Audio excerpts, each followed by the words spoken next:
day everyone. Today, we're going to solve a problem on Chapter 1, the properties of fluids from the book Fundamentals of Fluid Mechanics, 6th edition by Monsoon. Here's the problem.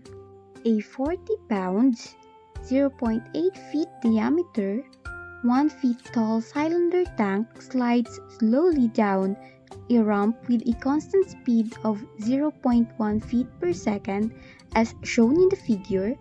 The uniform thickness oil layer on the ramp has a viscosity of 0.2 pound-second per feet squared. Determine the angle of the ramp. First, let's put down all the given values.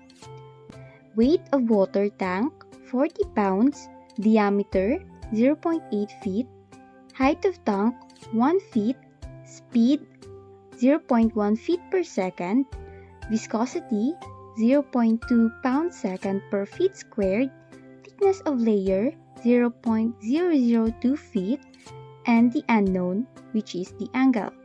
So first, let's make our free body diagram by plotting the x and y axes, which are inclined based on the figure. Next is the weight pointing downward with the angle acting on it and the force acting on the object. Using the free body diagram, sum up the forces with respect to the x-axis to solve for the unknown. Here, we have the value of weight, which is 40 pounds, but no values for angle and force. To solve the force, let's solve first for the shear stress in the oil between the tank and the ramp using the formula, where mu is the dynamic viscosity, dV is the velocity, and dy is the thickness of the oil. And we have the shear stress 10 pound per feet squared.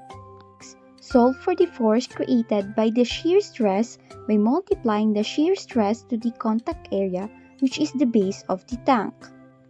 And we have the force of 5.03 pounds.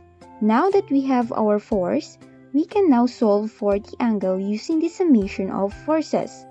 Substitute all the values and we have the angle of 7.22. This is for today's problems. We hope you learned something from us and kindly see our next videos for more information. Thank you.